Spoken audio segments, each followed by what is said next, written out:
when I was 30, so I'm 38 now, I was diagnosed with type 2 diabetes after I started, just getting really thirsty and peeing too much and drinking too much water. Yeah, I remember being out surfing together, and you had drank like a gallon of water after surfing, and like it wasn't quenching your It was never thirst. enough. Yeah, I couldn't get enough. Yeah, that was really shocking to me. Throughout my adult life, I feel like especially from around that early 20s, I started to pay more attention to diet and nutrition, exercise, all that. And to this day, I feel like I'm only ever eating better than I was in previous times, right? Yeah. And so it was really frustrating to me to get that diagnosis and like have to deal with this new issue. I could never understand what even is diabetes, and Yeah.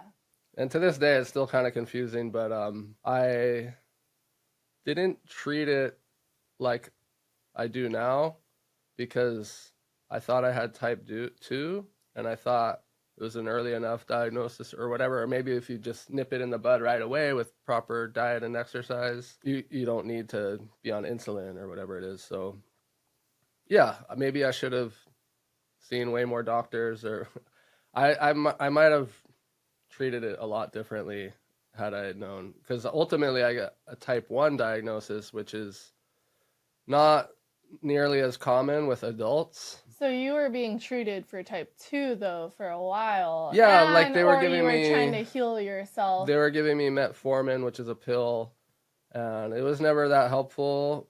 And I was just kind of like, I'm gonna just figure this out. These guys aren't really helping me. So ultimately, I needed to be on insulin, and I wasn't for 6 years or something. Certainly, that did a lot of damage to my body. Like right now, my feet feel like they're asleep, so they always feel like that. So I used to surf on a surfboard a lot, like in my late 20s and early 30s, and then now I can't really feel my feet, so it doesn't really work. It's kind of weird, but it got way worse, and I was losing weight. I got down to 130, and I'm 6'2" with my shoes on, a little over 6'1", so I don't know what The BMI. the BMI, I think it was like 16 or something like that. I forget, but you guys can calculate it. But it's yeah, I was 130. I was like a 28 waist, just totally shriveled. Like I didn't have any more weight to lose. It was like, am I gonna start losing kidneys or what? I don't have anything more to lose. Scary. So that was when these guys basically had me go to Mexico, and it was cool because like from the moment she suggested it, it was only like 4 or 5 weeks later I was getting treated. Yeah. And I was down there for 2 weeks, and 6 weeks after I got home, I just felt like a whole new person, and I felt so good. It was just like amazing. Well, it's crazy too. I think what hit me was at one point I remember thinking like he's just not gonna wake up one of these days. Like something's is just where we were at that point.